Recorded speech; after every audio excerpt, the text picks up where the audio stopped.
Okay, dalam video ni kita nak belajar inertia, tapi sebelum kita belajar inertia tu, okay, cuba korang tengok dekat sini, kereta. Okay, bayangkan korang dalam kereta, lepas tu kan, kereta tu bergerak lah. Okay, kereta tu bergerak. Jadi sekarang ni, imagine, kalaulah tiba-tiba kereta tu stop, badan kita pergi mana? Badan kita akan ke depan kan? So itu adalah contoh kesan inertia. Jadi, apa itu inertia? Nanti kita datang balik dekat video tu. Tapi apa itu inertia? Inertia adalah kecenderungan suatu objek untuk kekal dalam keadaan rehat atau kiranya kalau dia sedang bergerak, okey, kalau dia dalam keadaan rehat, dia nak kekal dalam keadaan rehat. Tapi kalau dia bergerak, dia nak kekal dalam keadaan gerakan. Okay, inertia is the tendency of an object to remain at rest. Kalau dia tengah at rest, dia nak remain at rest. Tapi kalau dia tengah moving, dia nak continue its motion. Okay, so itu adalah inertia. Jadi dalam kes kereta tadi, okay, mula-mula orang ni dan juga kereta, patung ni dan kereta sama-sama bergerak. Patung dan kereta sama-sama bergerak, kan? Okay, tapi apa yang berlaku adalah kereta tu tiba-tiba stop. Okay, kereta tu stop. So, bila kereta stop, tapi orang ni ada inertia. Jadi, dia nak kekal bergerak. Sebab itulah badan dia kekal ke depan. Okay, jadi poin dekat sini adalah kecenderungan untuk kekal dalam keadaan dia asal-asal tu. Tapi biasanya cikgu akan guna perkataan malas berubah. Okay, kalau rasa macam susah sangat nak faham inertia ni, imagine dia malas berubah. Maksudnya kalau dia tengah gerak, okay, dia malas nak stop. Kalau dia tengah gerak, dia malas nak stop. Tapi kalau dia tengah at rest, kalau dia tengah pegun, at rest, dia malas nak bergerak. Okey, jadi dia bukannya gerak sahaja atau pegun sahaja, dia boleh jadi dua-dua. Cuma kalau dia bergerak, dia tak nak stop. Kalau dia tengah stop, dia tak nak bergerak. Dan benda ni tertakluk di bawah hukum gerakan Newton pertama, Newton's first law of motion. Okey, jadi sebab itulah kalau macam contoh kereta tengah bergerak, tiba-tiba stop, badan korang ke depan. Okey, kalau kereta tengah stop dekat traffic light kan, tiba-tiba tekan minyak, korang akan ke belakang. So, itu adalah inertia. Jadi inertia ni dia dipengaruhi oleh jisim. Inertia is affected by mass. Lebih besar jisim, lebih besar inertia. The bigger the mass, the bigger the inertia. So yang ni senang nak bayang kalau kita tengok contoh kereta dengan lori. Okey, kita tahu kereta jisim dia kurang. Lagi ringan lah orang kata. Berbanding dengan lori yang jisim dia lebih besar, bigger mass. So imagine kereta dan lori dua-dua sedang bergerak. Okey, tengok inertia boleh dua-dua. Bergerak boleh, stop boleh. So sekarang imagine dia tengah bergerak dengan laju. Both are moving fast. Tiba-tiba tekan brake. So bila tekan brake, kereta dengan lori siapa lagi susah nak stop?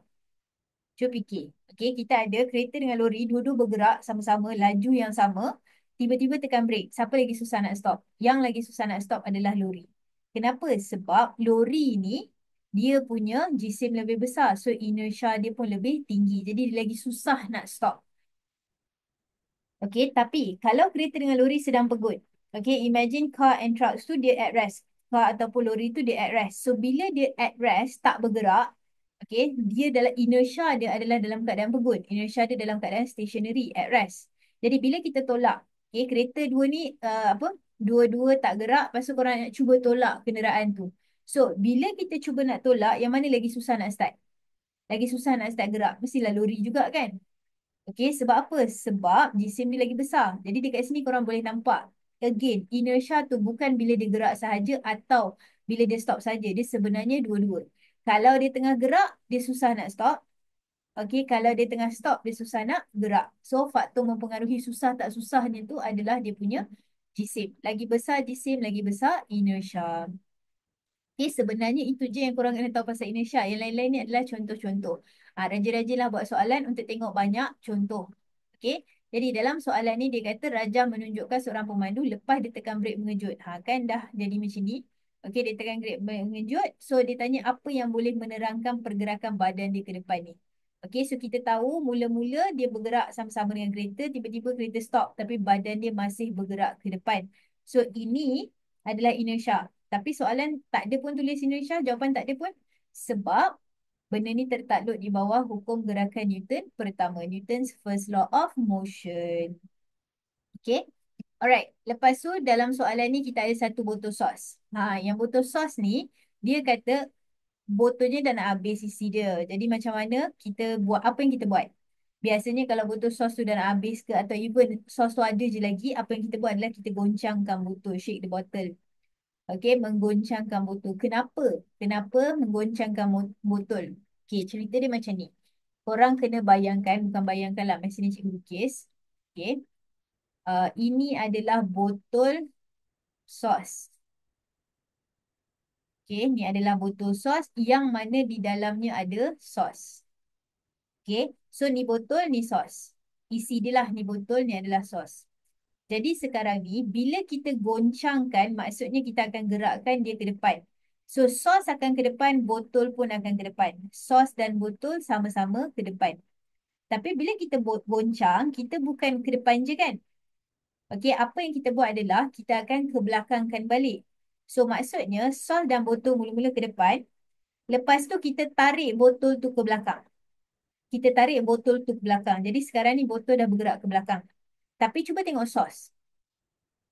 Okey, sebab botol memanglah ke belakang sebab kita yang pegang botol tu. Botol tu akan follow tangan kita. Jadi botol tu akan ke belakang. Jadi apa dia akan tertarik ke belakang lah. Tapi sos, kita tak pegang sos. Dia tak pegang sos. So apa yang berlaku adalah sos tu akan teruskan pergerakan dia yang tadi iaitu ke depan. Jadi dengan itu dia akan keluar daripada sini. So sos tu dia refuse nak follow botol tu. Dia tak nak ikut pergerakan botol sebab dia nak kekal dalam pergerakan asal dia. Jadi benda tu kita panggil sebagai inertia. Okey, botol sos pun inertia juga. So fizik tu di mana-mana lah kalau kita tengok. Okey, seterusnya kita tengok dekat sini. Okey, dalam soalan ni dia kata apabila pelajar, okey tengok dulu kat sini. Okey, kita tengok dulu video ni. Apa yang berlaku adalah bila dia tarik, apa jadi? Makanan tu tak gerak sangat kan? Makanan tu tak gerak sangat. Jadi sekarang ni kenapa? Okey, so apa yang berlaku adalah inertia lah. Sebab bila dia tarik macam contoh, okey katakanlah ini adalah kain tu. Ini adalah kain. Lepas tu ini adalah makanan tu. Jadi sekarang ni mula-mula dua-dua tak gerak. Mula-mula dua-dua tak gerak. Tapi bila dia tarik kain tu cepat-cepat, kain tu kena tarik lah. Tapi objek tu, makanan tu ada inertia. Jadi dia nak kekal dalam keadaan dia yang asal. Jadi dia tidak bergerak. Okey, jadi sekarang ni soalan tanya. Dia tak tanya pun benda ni konsep apa. Dia dah bagi tahu dah. Ni adalah konsep inertia. Tapi dia tanya macam mana boleh tingkatkan kesan inertia. How do you increase the effect of inertia? Okey, jadi dekat soalan ni cuba korang try yang mana satu jawapannya rasa-rasa. Adakah guna kain licin, tambah lagi banyak buah, tarik kain dengan kuat ataupun guna meja kasar? Okey, smoother cloth. Okey, tambah lagi banyak buah dekat dalam tu ke tarik lagi laju ke macam mana? Okey, fikir dulu betul-betul, hati-hati. So jawapan dia adalah B. Okey, ramai pelajar, bukan ramai lah. Ada pelajar yang akan jawab licin. Ada yang jawab tarik lagi kuat. Salah. Kenapa jawapan dia adalah B? Sebab dia tak tanya macam mana cara nak mudahkan tarik. Okey, yang dia tanya adalah macam mana cara nak menambahkan inertia. So, bila nak tambahkan kesan inertia, ingat faktor dia satu je tadi. Factors affecting inertia adalah satu je, iaitu mass. So, kalau kita nak tambah inertia, kita kena tambah mass. Jadi, macam mana cara nak tambah mass dalam ni? Tambah lagi banyak buah. So, jawapan dia adalah B, bola. Okey, habis dekat situ. So, itulah ceritanya pasal inertia. Habis dah. Okey, pendek je. Inertia pendek sahaja. Jadi, untuk video seterusnya, kita akan tengok berkenaan dengan momentum dalam 2.5. Alright, so apa-apa pun jangan lupa study. Okay, terima kasih anak-anak. Assalamualaikum.